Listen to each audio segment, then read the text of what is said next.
I love trying new things when it comes to crafting, and I have been just absolutely loving sewing. I started just about a year ago. It was like last end of summer, fall, and you guys, it has been such a source of joy for me. So today I'm sharing some beginner-friendly projects. I think you can make all of them with a fat quarter even. So it is super inexpensive, super easy, and these are great to practice on, get them done quick, and give yourself a confidence boost.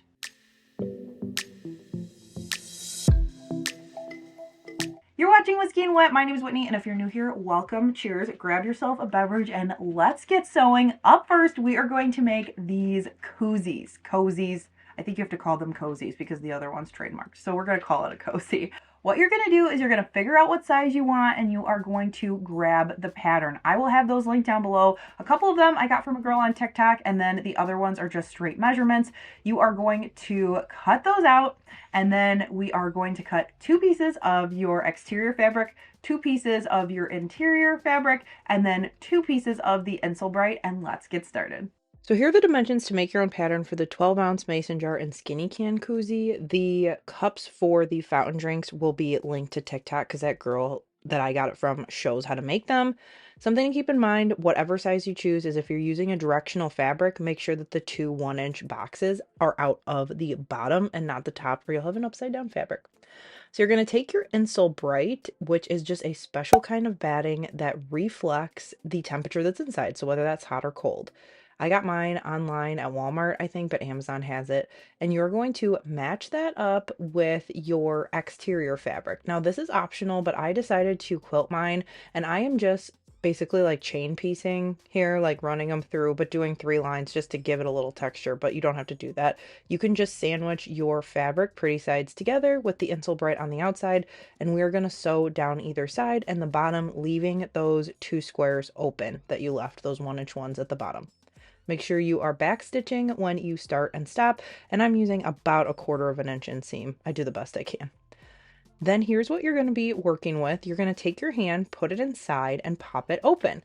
Then we are going to pinch together our seams in the opposite direction. Make sure those seams line up there if my camera would focus. And then we are going to sew about 1/4 of an inch again. Backstitch when you start and stop on either side. This is going to box the corners at the bottom of the outside of your cozy, so then that way when you set it down, your cup is not going to fall over because you have a nice flat bottom. Put that to the side, grab your lining fabric, and we're going to do the same thing, only minus the insole bright. So take the 2 pieces, put them pretty side to pretty side, and we're going to leave one side open just a bit, like 2 or 3 inch gap. So then that way when we attach these, we can turn it right side out. And then we are going to box those corners just like we did before. Now pull your lining right side out, make sure that all of your seams are how you want them, and then put your hand inside of it to then shove that inside of your outside. Now the key here is you want to make sure that those outside seams line up, so get it where you want it, and then you can clip it. Now for these smaller ones, it's a little tricky, so the extra large cup is going to be easier, and also the mason jar koozie versus the skinny can koozie, but just sew a little bit and then pull it forward, sew a little bit and pull it forward. Patience is key here. Then you're going to use that hole you left to flip it right side out and make sure everything looks how you want.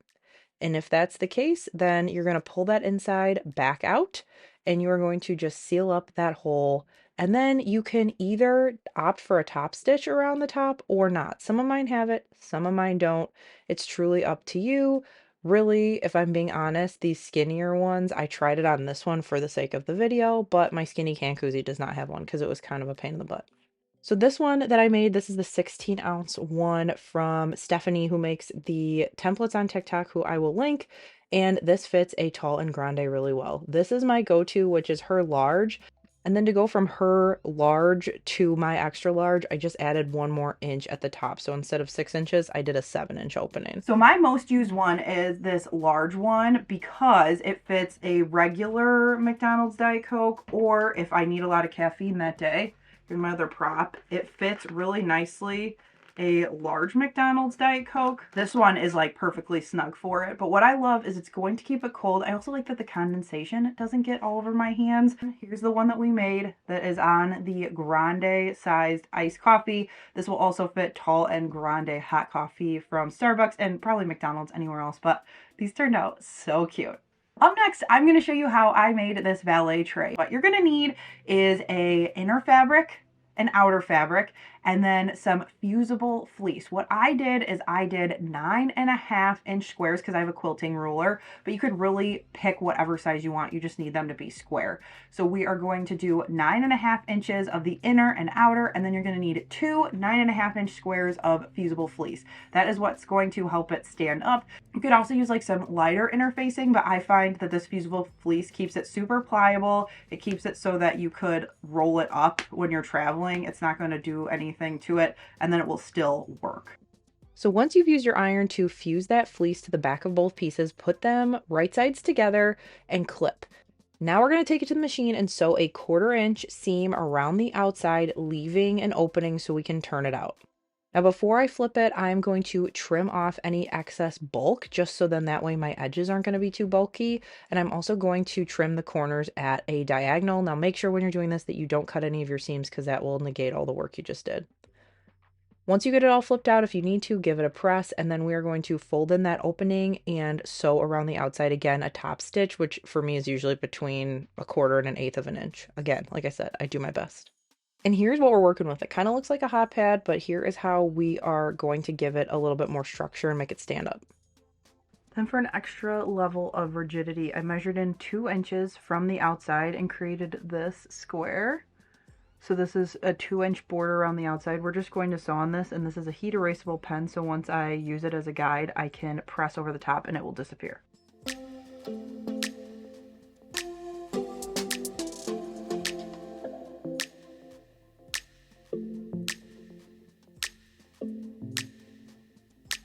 Now that everything's stitched, I'm just going to take my iron and just go over the top. I love these markers because, or pens I guess, because you can mark it. And it all comes out. Okay, so we can barely see it. You can kind of see it a little better here. So then now we're going to decide what we want to be the outside and what we want to be the inside. So to add our little corners, we are going to fold this in half like a triangle, and here's going to be one of your corners. What you're going to want to do is fold it like this, and then fold the tip back to where we made that stitch line. That's going to show you essentially where the middle is. So take this tip, fold it down to the stitch line. So then if you know your middle, then you're going to take your owl tool and go right through here, because that's where your snaps are going to go. So you want your flat one on the outside, then you're going to put one of your pieces here,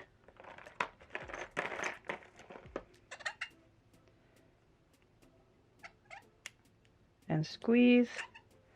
Then we're going to do our other piece, and then you want to make sure that you get the essentially the B part of your snap, because you don't want two of the same, because then you'll be up a creek. Here's this, push it through. Got our outside snap. We've got our opposite that goes into the other one. So I like to think of it A snap, B snap. I don't know if that's the name, but that's what I call it. Thing and squeeze. So then you can take these two corners, snap them together, and that's going to give you a rigid corner. I'm going to finish the rest of these and do the same thing. What you can also do is you can fold it in half like this and feel where those are on the other side, and just take your little owl tool, push it through there, feel here, push it through, and that way you don't have to do all the folding again. You know you're in the right spot. Once I completed all of those, I was able to snap them together and my valet tray was done. I love this. I love the colors. And if I know where fabric is from that I use in this video, I will link down below. A lot of Ruby Star Society, but I'm pretty sure I got these two prints actually on super sale when Paducah, Hancock's of Paducah, I think. I'll put it down in the description. They were doing a sale. I saw it on a Facebook group, and they had some really fun crafty prints that were on super sale. I am so happy with how this turned out. I might be whipping up a couple of these in like sports themes for Father's Day. I might make one for my husband when he travels for work, because it's so nice to put this on the nightstand in the hotel room, put your keys, put your wallet, put all your stuff like right there so it's all corralled. I like it for my rings and stuff so they're not going to fall off the table. Up next, we are going to make this really adorable sunglass holder. This is another one where we're going to use those snaps. I'm going to use those snaps in a couple projects in this video, so then that way if you buy a big kit like I'm showing, you have a lot of different ways to use them, give you a lot of different ideas. And this one's awesome because it helps with you learning how to bind. Mine is definitely not perfect, but it's a great practice project and it's something functional that you will definitely use. So I originally made one and it was not the right size, so I went back to the drawing board for my pattern and I decided with my sunglasses that I wanted it to be 7.5 by 9. So I cut my main, lining, and some Pellon Fusible Flex Foam to this size. You could use Annie Soft and Stable. I just like it to be squishier. And I used some basting spray on one side and then fused the other. Then I cut a 2¼ inch strip of fabric for my binding by the width of fabric, which is like 40 plus inches. So you will be totally fine with that. And then you're going to do an 8.5 inch piece and press it in half. So it's 8.5 by 2¼ Then you get to decide how you want to quilt it. I decided to do a scallop stitch or a wavy stitch, and I just took my time. I upped my stitch length and my stitch width, and it made it really fun and feel kind of retro like these sunglasses do. I trimmed down just a little bit. It probably ended up being a little closer to 7 by 9, but you want to give yourself a little more room with the quilting. Now it's time to fold it and make sure that the way that you are doing this, your sunglasses are going to be the right direction when you snap it shut in the front.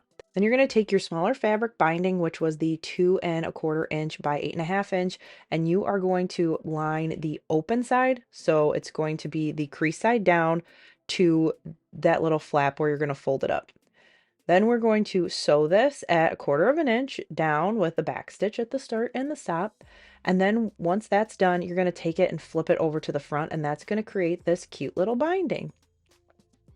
Then we're going to go back down the edge of the binding, and you can add this however you prefer to add your binding. This is something that like I said, am not an expert at, so share your best binding tips down below, or honestly share your best sewing tips down below, because I learned so much from you guys during the last video, and this is just kind of fun that we're all learning together.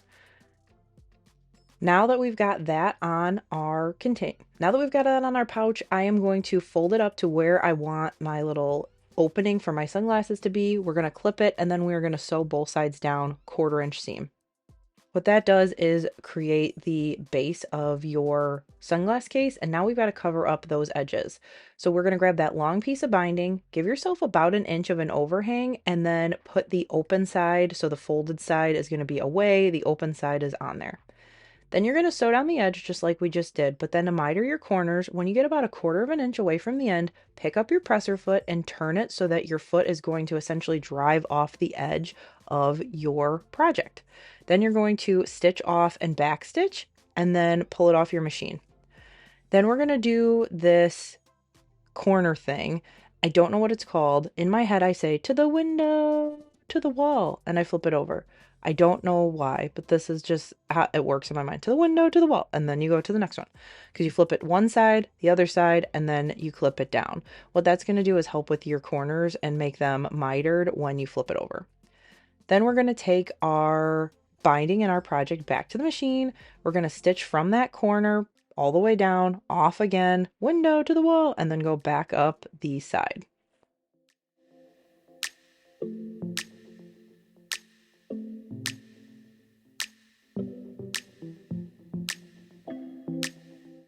Then once you get all the way up to the end, back stitch so it's in place, and then you're going to cut so that it mirrors your other side, so you've got a little bit of an overhang. I always like to give myself a little bit more than I need and trim it off instead of doing just exact, because I will find a way to screw that up. And then we are going to flip the edges over to the front side to cover all of those edges and open seams. Then you are going to clip or pin your binding down, and then we are going to go around about between 1/4 and 1/8 of an inch around the end.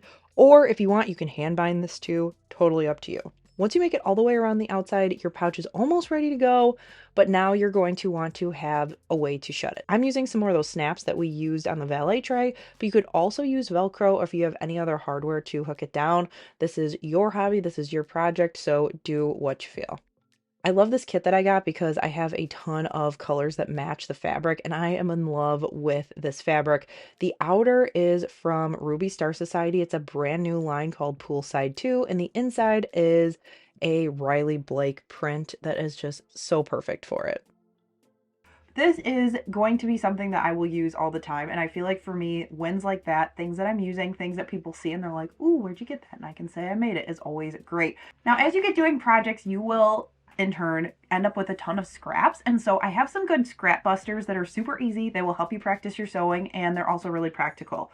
One being these little snaps that you can put on your charging cables. So we're going to use those snaps again that we used on the sunglass case and also the valet tray. And you can make these whatever size you need. I've got some bigger ones and smaller ones. So for this one, I used a couple jelly roll remnants, so they were 2.5 by 5. And then the bigger ones, I did more like 4 by 5. So you can really kind of figure out what works. You're going to take the same size or a little less, like my scraps here, and you're going to put your quilt batting down. Then you're going to sandwich your 2 pieces of fabric right sides together. Then you're just going to sew all the way around the outside, leaving a gap like we have all video to be able to turn this out. You're going to trim off any bulk, and then we're going to flip it inside out, use our iron to press it down and make sure that our little opening is where it needs to be. And then we're going to top stitch around the top of this. Then the last step here is to add a snap again. So we're going to do it the same way. Use your little owl tool. And when you're doing this, make sure you keep in mind how it's going to hook together, because it's not just going to sandwich like a taco. It's actually going to roll. So make sure you are putting the hardware facing the right direction. I had to think about it and like mark it.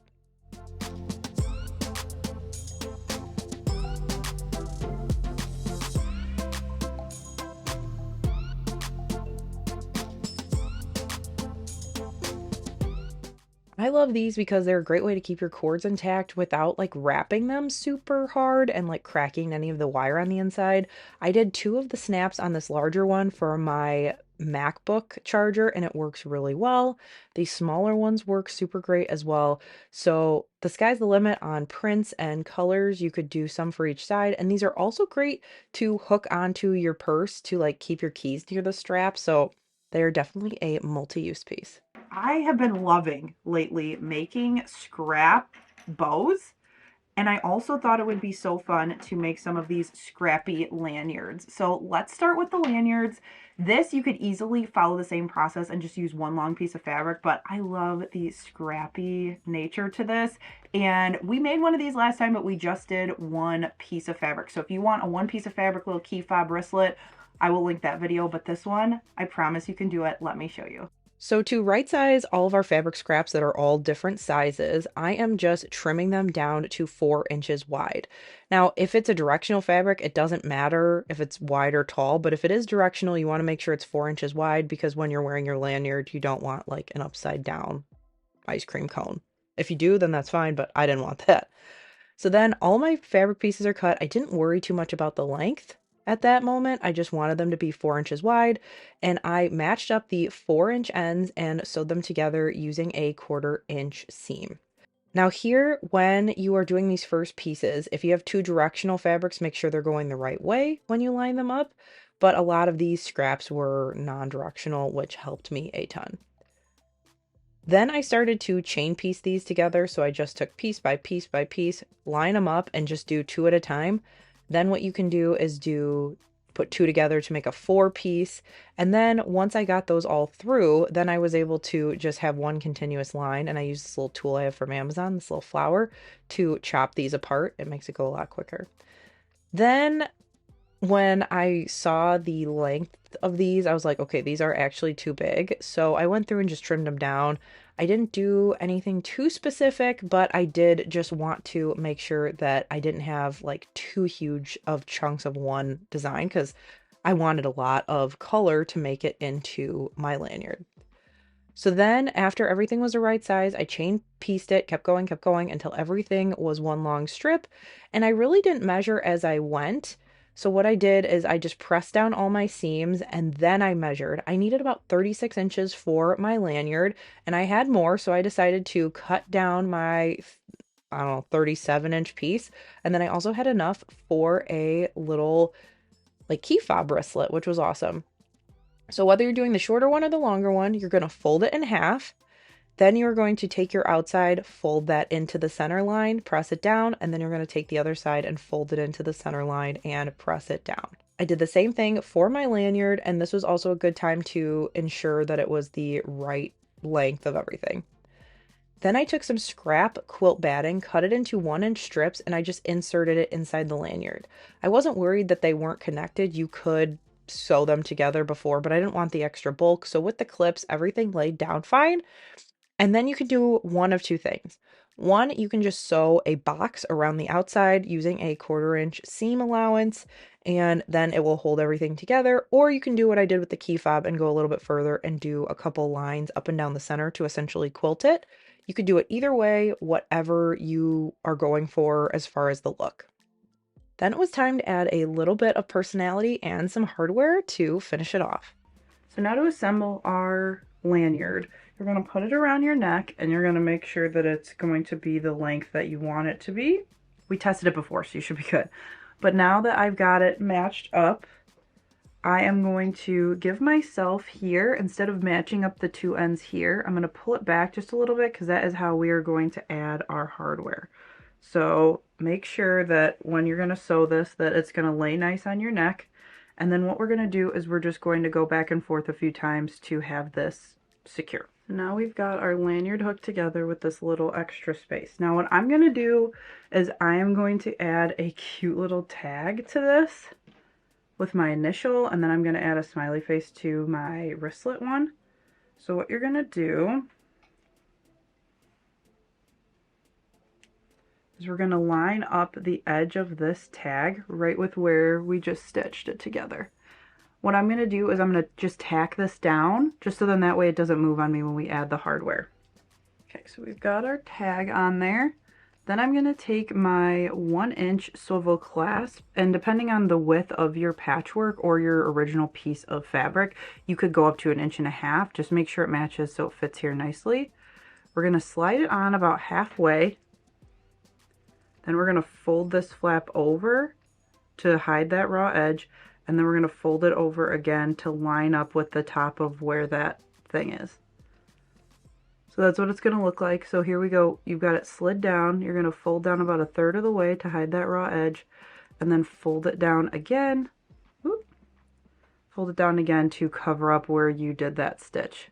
So now we're going to go back and forth here a few times to secure it.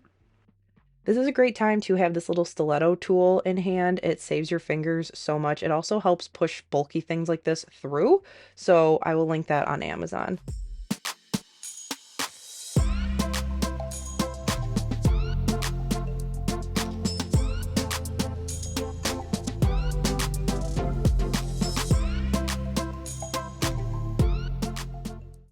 These are great because I'm going to use this for a ton of different things. I think it's going to be really helpful for my needlepoint stuff that I can wear around my neck when I'm on the couch or in bed, because I can clip stuff here and I'm not going to lose it. In that same vein, I put a bow and a thing on my scissors, because these I can never find when I am sewing. And so this is super helpful because then I just look for this stuff and then I can trim my threads and I'm not looking for this under a bunch of stuff. So that is really helpful.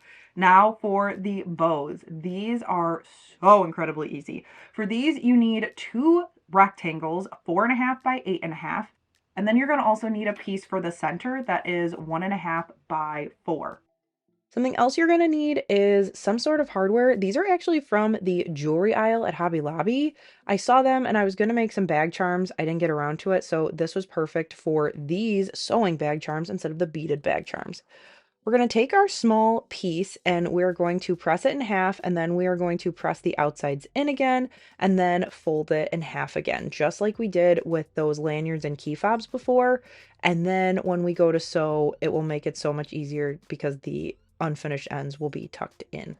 Then you're going to take one of your rectangles, fold it in half, and then fold it in half again. Now, I cut this one way and I cut the other one the other way. This is the way that I prefer, so I'm going to show you this one. You're going to have your corners where it's open, not folded, and then cut towards the folds. Then when you open it up, you are going to have this shape, and this is the shape that I prefer. So you'll see me sew the other one, but I would recommend doing the way that I showed you to cut it. Then you're going to grab your second rectangle, put it right sides together, long ways or hot dog style, and sew down that end. Then you're going to flip your tube inside out. It's not super tight or super long, so you can easily do it just with your hand, or if you've got a tube turner, whatever. Then you're going to flatten it and you're going to put that seam in the center, and then you're going to fold it in half so the seams are on the outside. Then you're going to sew down that open end with those frayed ends to close it. Then you're going to trim off any bulk, and then you're going to flip that inside out. What that's going to do is put all those seams on the inside of your bow so you're not going to see them. Then I like to take these little elastics that I get at Dollar Tree in the hair section. They're like little girl hair elastics. And I wrap them around because it makes it a lot easier to adjust your bow instead of sewing it or whatever. You can also adjust this on your bag as well down the line, which is super helpful. Then for our tails, we are going to sew around the outside, leaving just a little bit of an opening so that we can turn it out. It's been the theme all video. It is something that you do a lot in sewing. Sew around, but leave a gap. Once you get that flipped right side out, make sure that you've got your corners poked out, and then you are good to attach your tail.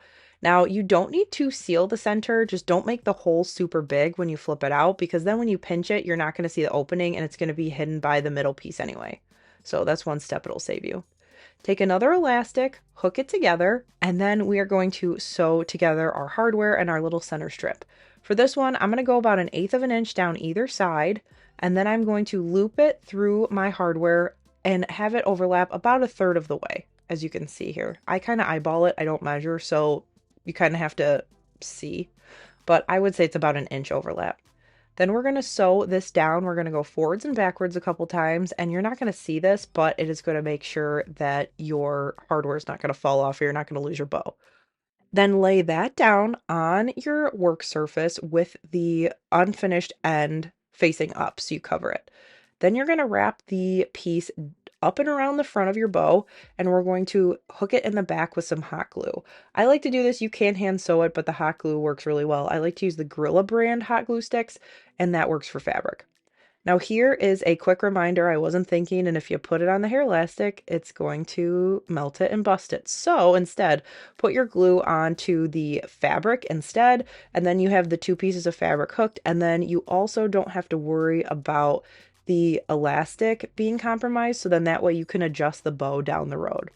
You could do all the same color, you can also do all the same print, or you can do this fun vibe in the corner with just random scraps, and all of them are so fun.